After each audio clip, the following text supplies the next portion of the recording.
I would like to thank you for wanting to be on my podcast. I love Come From Away, so I was excited that you accepted. Oh, Uh, wonderful. Of course. so for the first question, can you please explain a little bit about yourself for those who don't know who you are? Yeah, my name's Andrew Hendrick. I am a touring theater artist. I've done 5 national tours, and I'm currently on the North American national tour of Come From Away, playing Claude and others. That is awesome. What has been your favorite stop on tour so far? Oh, that's tough. I've been to most in the 10 years I've been touring, I've been to most of the states in the US. I've been to most of the big cities in Canada. So I'll try and limit it to just Come From Away, but my favorite stop so far has been Anchorage, Alaska. It was the first time I'd ever been to Alaska, and it was awesome to get to spend a couple weeks there and really like explore the area. It's just a beautiful state, and I'm a cold weather person, so I enjoyed being up there. Have you Um, visited Gander? I have not been to Gander yet. It's like the top of my travel list now that I've done the show, and now that I've met a lot of the people who we play in the show. They've all invited us to come stay with them and check it out. So I will definitely be going to Gander as soon as possible. That's awesome. So the story of Come From Away, it's a beautiful story. Why do you think, especially nowadays, that it's important that people can hear the story? Yeah, that's a great question. The Come From Away primarily tells the story of kindness and generosity in the face of something tragic. And I think it's really important, not just today, especially today, but I mean, always that we kind of take that lesson in our own lives because, it's really easy when things get tough or things are scary and things are unknown. It's really easy to kind of shut the door and just try and think of ourselves. But what the people of Gander and the surrounding towns did on 9/11 was they kind of did the opposite of that. They took people in and took care of them and showed them kindness. And I think that's the most important lesson to take from this show. That to try and lead with kindness as often as you can. That's awesome. Um, Yeah, so you play a variety of characters in the show because there's only 12 cast members, if I'm correct.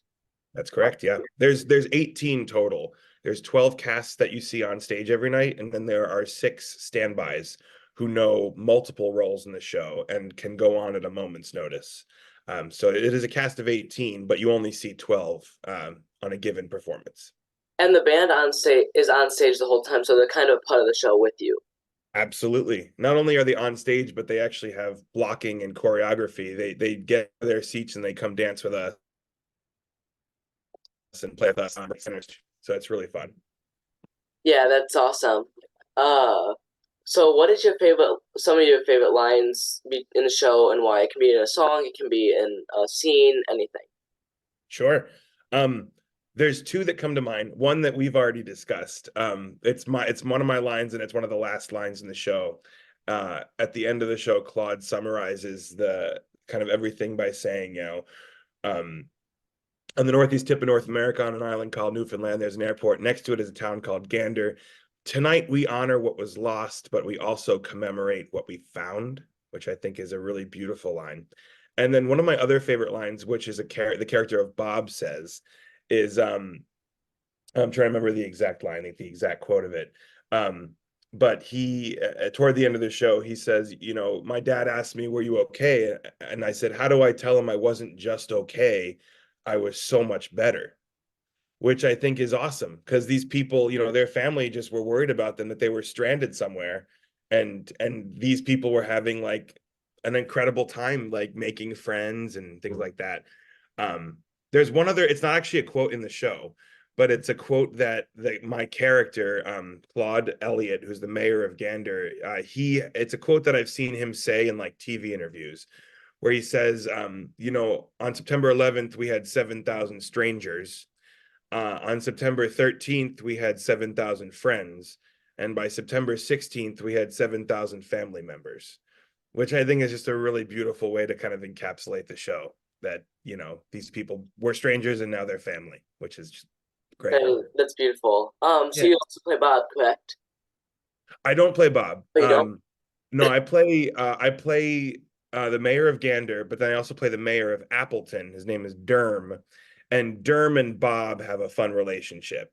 Bob is a young African American man from New York, and he goes to stay with Derm, who's the mayor of Appleton, and the two of them become very good friends. So Yeah, that's awesome because I have the script right here, so I'm like trying to find the lines too. I have this oh, cool. I memorize all the lines. So like I'm watching Apple TV and I'm like saying in like a conversation. So Beautiful. I'm finding it interesting because Bob has his own song that was cut from the show. Yeah. Yeah, there was a lot that was cut from the show. I remember hearing we got to meet the writers when we opened the tour. And they were saying that they had like I think 3 or 4 hours worth of material because they interviewed so many people. And it was actually really challenging to kind of cut it down to be the hour and a half show that we know now. Um, but that sadly means that there's a lot of great stuff that was cut from the show that we'll never really get to know. So Is it HUD performing every night, not without an intermission, just keep going and going and going? it's challenging. Yeah. It's got its trade-off though. Like, I mean, on the one hand, yes, we go with no intermission, but at the other hand, we have a shorter show, so we get to go home earlier. So you work really hard for an hour and a half, but then that's it, and it's over. Yeah, and by the time you do it over and over, it kind of gets like this is easier. It gets easier kind of because you know what to do. You Yeah, have the it gets story. technically it gets easier. Like just the show has so many little details that we as the cast do. Sometimes things that the audience doesn't even, kind of recognize, but because of them, it just makes the show that much better.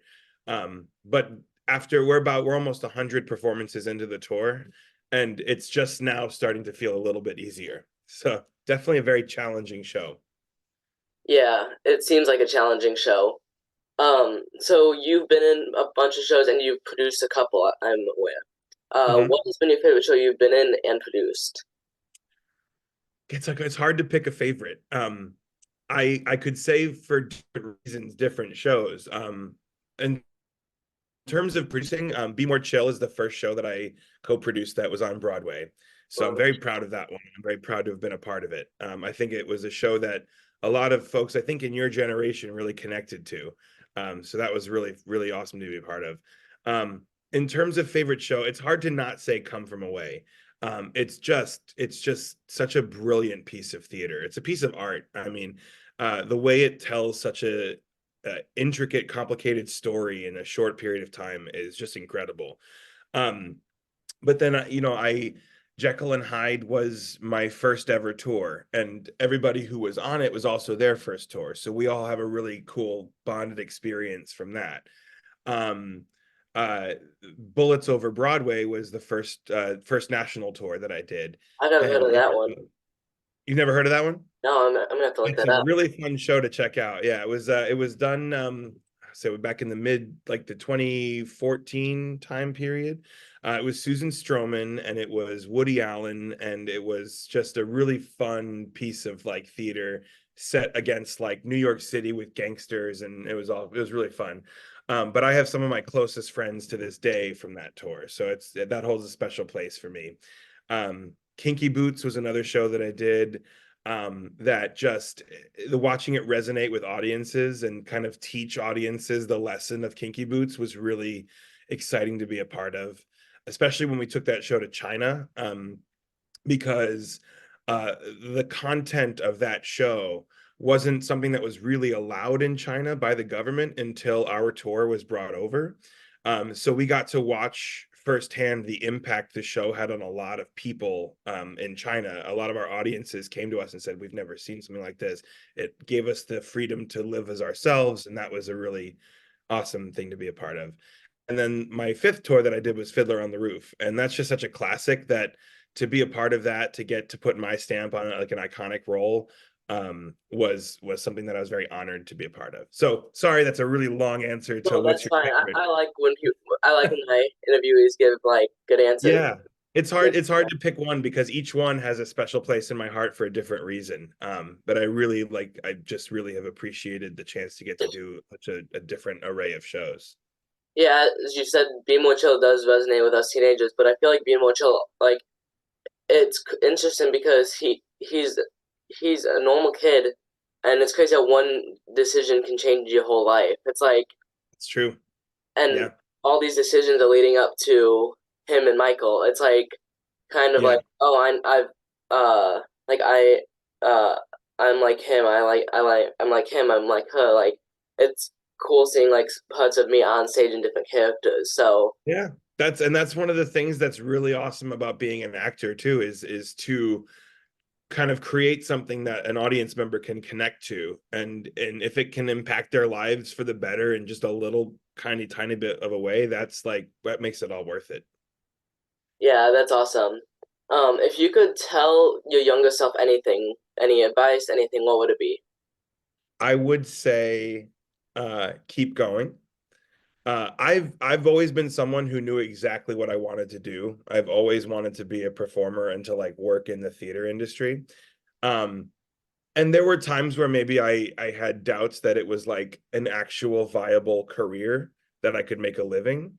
But I always had this mentality that I had to keep going, and I just had to keep getting better, and I had to keep learning, and I had to keep doing the thing. And so if I had to tell anything to myself, it would just be, you're doing it, you're right on, keep, just trust yourself, keep. That's beautiful. That's a lot. It's awesome because as a podcaster, interviewing all these actors and getting all the advice, it's nice because you can hear what different people have to say. This is, I Mhm. think, Yeah. my sixth interview, and I have like five more set up for this week, so it's gonna be fun getting. Oh, great. Yeah. That's awesome. Uh, and so this kind of ties with the other one. What advice would you give to other kids who would want to be actors? Yeah, I mean, definitely the same advice. Keep going. But also I would kind of remind people of two things, and that is your journey in this industry or in your own in podcasting or whatever you're going at. It's going to be your own journey. You can't compare it to somebody else's. You can't see somebody else's success as your failure. So you've got to just forge your own path and trust yourself and realize that there is no other you. So you need to be as authentically you as possible, because that's what is the most interesting thing for an audience to see. And the other thing I would say, I hope you don't mind if I curse a little bit on your podcast, but no one likes working with an asshole. And I always tell that to everybody I talk to, every class or students that I talk to, is you just lead with generosity and kindness, like the lesson from Come From Away. Like, you might get a job, but if you act like a jerk to people at that job, no one at that job is going to want to work with you again.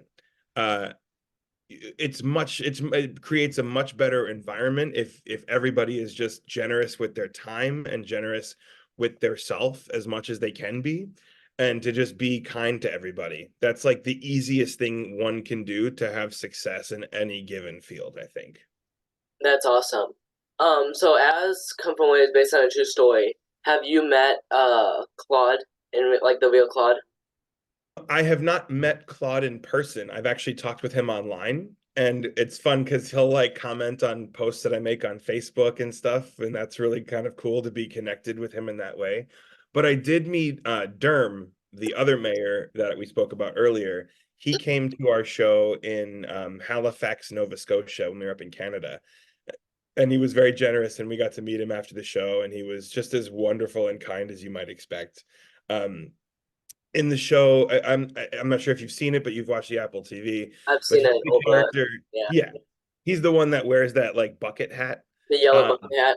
yeah, so we actually we took a bucket hat. I had mine as my costume in the show, and we took an extra one, and we had him wear it so we could take a picture wearing the hat together. So that was really fun. And we've had a woman named Diane Davis who came to see the show, and she's kind of half the character of Beulah. Beulah is based on two people, Beulah Cooper and Diane Davis. So her name is Beulah Davis in the show, so she kind of has a little bit of both of those people. But But Diane came to the show and she brought us all little gifts and things from Newfoundland, and she was wonderful. So yeah, we've gotten to meet a couple people from the who are the real life people we play. Yeah. That's awesome. So that wraps up the question. So we're gonna do a finish the line, finish the lyric, come from away edition Okay. with all my podcasters. So is there any songs that you're not like you don't know the lyrics to, so I don't pull up those? I mean, I say just go for it, and Okay. I'll be embarrassed if I don't know it. Because even if I'm not in it, I'm probably on stage for it, so I should know it, but I may not. So we're gonna start. This is actually in right after 38 planes and 28 hours slash wherever we are. This is the scene right after that. Okay. So Garth says, "We've been coming to the table too." Oh, that's the scene. We've been coming to the table. We've been coming to the table. We got the college, the churches, and we got the hotels for the cruise, but we need your school buses. We got no effing way to get them there. Is that right?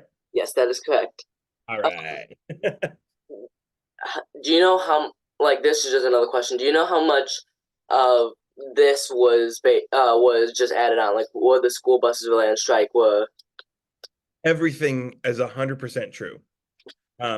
Most of the dialogue in the show is actually taken from the interviews. So while some of it's probably dramatized a bit to kind of tell the story, almost every scenario in the show, every sequence, every kind of bit of things like that is 100% true. The school buses were on strike. They came off strike to help the people who needed to be helped. In fact, he says one line, our problem is with our employer, not the people on those buses. So basically saying, listen, we have our issues, but we're going to put them aside because we need to help these people. that's awesome. So this is it's weird because this doesn't tell me the scenes; it just says what chapter numbers. That's So okay. Just read it out. Well, I'm sure I'll be able to figure it out. it's a so Ali says, "Are you sure I cannot help with the food?" Uh, are you sure I cannot help with the food? That happens a couple times in the show. Okay. So, um, It's right after he asks what food it is. Beulah says, "This is called." oh, the cotta gratin. Yes. So I that's my line. After that is people start taking passengers back to their houses to get cleaned up and then inviting them to dinner. That is correct. And so now we have uh, this is during a song. I'm pretty sure it's like it's towards the end Okay. because I see the mayor of Appleton. Uh, Okay. so it says uh, so it's right after Ali says to a woman in the room watching this, watching me, you can't understand. When are we leaving? Is that right? No, it is not. Oh, that's in the sequence where he's being interrogated. Watching this, watching you can't understand. The line in Beverly says, it is the most thorough body search I've ever witnessed, and when it's over, I find him and tell him I'm very sorry it happened." Okay, great. Yeah, yeah. That's a good one. At that point in the show, they're those two characters, Beverly and Ali, are kind of downstage in a separate light, and they're doing the interrogation. And everybody else on stage is actually like in a very slow-mo like freeze. Because it's kind of like the idea that everything is chaotic at the airport and everyone's trying to get back to their planes, but then there's this poor guy who's one Ali who is in quoted earlier with the cotta gratin. You learn later that he is like an international chef who runs restaurants around the world, and all he wanted to do was help with the food. But because he was Egyptian or Middle Eastern, and everyone was kind of scared of him because of what happened on 9/11, he had to kind of keep asking to help with the food, which I think is just another little beautiful moment in the show. Yeah. Yeah, it's crazy because it, y at the beginning, these people are judging him based on what his religion is, and you find out that he's actually like a really kind, has a Yeah. daughter, and Hmm. it's beautiful. So this next part is doing something's missing. Okay. Uh, so it is. I just lost the page. This is after. Bob says, "Were you okay? I'm not just okay. I was much better." And everyone except Bob sings "Something's Missing," and then it's Beverly's line. Beverly's line. Oh geez. It's tough. It's funny because like we hear it every night, but out of sequence in the show, it's like hard to get your brain right there. So Bob says that something's missing. What does Beverly say then? The first thing Oh, is is it about the airport being empty I and her help saying when they like have thank you pin. for still flying? Yeah, I stopped a few passengers and thanked them for flying. Yeah. Okay, cool. And so this is one of your lines, I and should be able to get this one then. it is it's only a single. It's like a single line, so it says it's done finale. All to the close to the caves and the people from the plains. 5 days, 19 animals. 7,000 strays. When the It's sun is setting and it's darker than before. Yeah. yeah, that's awesome. And then the final one, I'm trying to find a good one. It's hard because it's not just a script; it's like a behind the scenes look. So I'm trying to Yeah, like yeah, yeah. the That script. book is so cool. I'm gonna bring this when I come see the show so I can get it signed. Oh, that would be awesome. So let's see. Alrighty, so we're gonna do. This is one of your. Oh wait, I did do this one. Uh oh. So it is. Sorry about that. That's okay. Alrighty, so we have uh 210 school bus drivers thinking about leaving the picket lines. Ooh, 210. School bus drivers think about leaving the picket lines. Hmm. I'm trying to think. So you saying the next one is my line? Yes. Oh, that's embarrassing. Give me like two more lines before that. You think about Jesus, Oh, what's the point of an emergency if no one treats it like an effing emergency? Yes, okay. and you can quote me on that, yeah. And you can quote me on that. And so, do you know anything from the cut versions? Ooh, probably not. I mean, we could try, but probably not. So we have this is a cut from away, so it's from the opening. A cut Okay, from the opening. Welcome to the cut, into the trees, into the fog, into the fairies. we're gonna learn something together today. So the line is, and the berries in the falling fisheries, and to the kitchen putties, to the wonder put in the huts. We know you'll never leave this little bit of heaven where we started. Wow. I did not know that lyric, but that's beautiful. Yeah, so it was at Ala Jala. That's when they cut it. Oh, okay. Yes. That was I think it was the first production. It was La Jolla Playhouse. Boy, okay. Yeah. I called it La Jolla for about 15 years before somebody corrected me that I was saying it wrong. Yes. um uh there is another song. Can I tell you a little quick story that I Yeah, of heard? course. There was another song that Claude sang. It came in, I think, toward the end of the show, where Something's Missing is currently the song. But there was a song that Claude sang, and I believe it was called I Don't Feel It's Right. And it comes from a story of how Claude was invited to the White House by President Obama to receive recognition for Gander for what happened. And it's the song's basically saying that he didn't feel like it was right that he was there getting some kind of award, because why should he get an award for just doing what he thought people should do when he didn't think that they did anything extraordinary. He just thought, well, we just did what we do. We take care of people. That's how we are. And so I thought that was but I think they felt that it was more important to tell the story of everybody as opposed to just Claude in that moment, to tell the story of everybody's kind of like reflecting back on what happened. So I think that's why it initially got replaced with Something's Missing. But I found that to be really interesting, and it just telling of who Claude is as a person. Yeah, I remember reading that in the book because I read the whole thing once before, just skipping through some pages gets my favorite parts. But it's Oh, cool. interesting because I also found out that Claude his wife would be scared when he did speeches because he would make stuff up. And Oh, so really? yeah, he would like go. He would have his note cards, but he would actually make stuff up in addition. So his wife would be scared of him because she didn't know what he was going to say. That sounds right.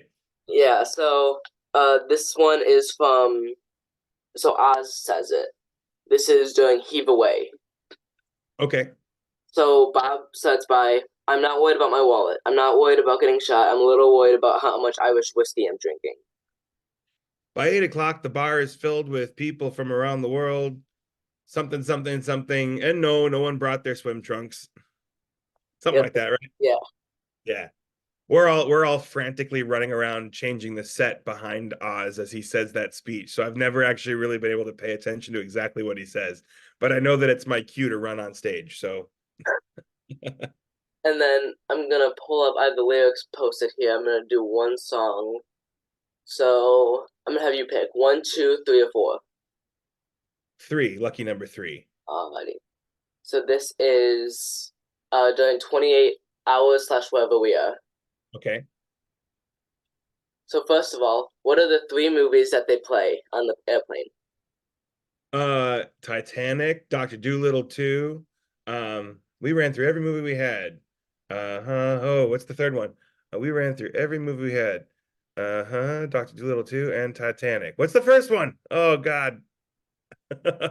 uh Legally Blonde. Yes, that is correct. Okay. And then It'd be uh, really funny if Legally Blonde was on one of the billboards behind you. I uh don't think it is. no, I don't think it It would is. have been funny if that But was I there. have like posters hanging up, and one of them is Legally Blonde. And then so this is the lyrics. Beverly sings it. "Tell the kids I'm all right. Take them into the kitchen and show them the map where we used to put pins in." For each destination that we've been together, tell them I'm fine. Put a pin here in Gander. That's awesome. And so Yeah. that wraps up our interview. Is there anything else you would like to say before I end the recording? I'm gonna end the recording and then I'll talk to you for a bit about. Sounds good. No, nothing else. Just thank you so much for having me. And if you have a chance, come from away. And then I'll put the ticket link in the video description. So if you guys want to get tickets, go right ahead.